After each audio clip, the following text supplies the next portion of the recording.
బుధవారం రాత్రి ఆకాశంలో గ్రహాలు పరేడ్ చేయబోతున్నాయి. 6 గ్రహాలు ఒకే వరుసలో కనువిందు చేయబోతున్నాయి.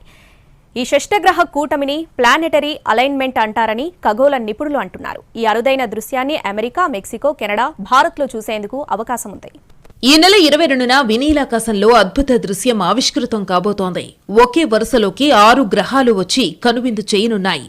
వాటిని ఎలాంటి బైనాక్యులర్ల సాయమూ లేకుండానే నేరుగా చూసేందుకు అవకాశం ఉంటుంది. ఈ నెల 22వ తేదీ నుంచి 31వ తేదీ వరకు గ్రహాలు ఒకే కక్ష్యలో పెరేడ్ చేయబోతున్నాయి. ఇలా గ్రహాలు ఒకే వరుసలో రావడం చాలా అరుదని శాస్త్రవేత్తలు చెబుతున్నారు. గ్రహాలు ఒకే వరుసలోకి రావడాన్ని ప్లానెటరీ అలైన్మెంట్ అంటారని ఖగోళ నిపుణులు పేర్కొంటున్నారు. శుక్రుడు, అంగారకుడు, బృహస్పతి, శని, యురేనస్, నెప్ట్యూన్ గ్రహాలు ఒకే వరుసలోకి రానున్నాయి. చాలా అరుదుగా ఇలాంటి ఘటన జరుగుతుంది.